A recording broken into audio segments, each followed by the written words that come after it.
Souvenez-vous, en mars 2020, nous nous lancions dans un projet, le projet d'une vie, un projet militant qui partait d'un constat. Les personnes racisées sont les premières victimes de la crise écologique. Et pourtant si peu mis en avant dans la lutte. Le racisme et la crise écologique ont une seule et même cause. Notre reportage en sera la preuve. Il y en a marre des béquets, partir.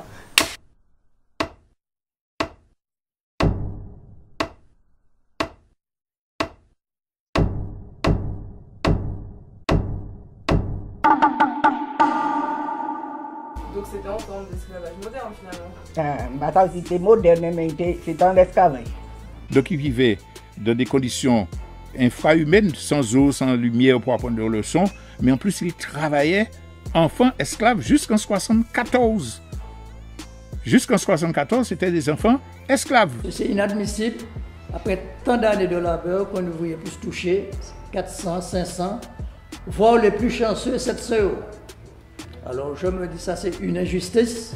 C'est de par ce passé esclavagiste que j'étais aujourd'hui, plusieurs siècles après, confrontée en fait à ces difficultés. Et que les responsables en fait étaient les descendants de ces mêmes familles, que c'était toujours la même lignée.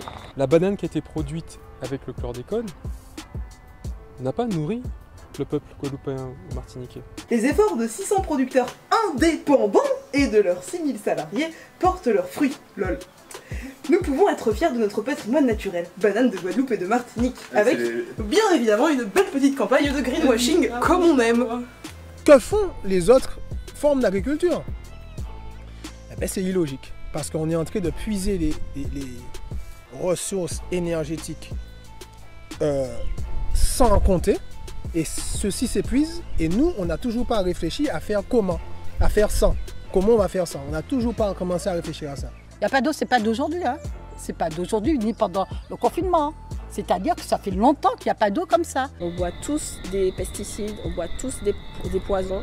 Et il n'y a qu'à voir le nombre de taux de cancer en Martinique. Dans ma famille, j'en ai eu plusieurs. J'ai des personnes décédées du cancer. Quand mon père aussi il a fait les tests sanguins, il en a. Donc en fait, c'est indubitable qu'on est empoisonné.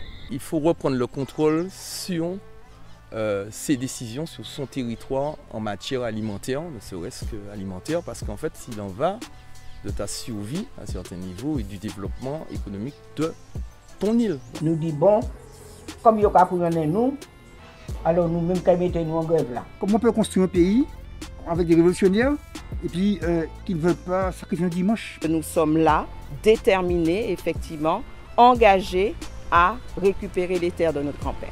Prendre soin de la terre, c'est prendre soin de nous.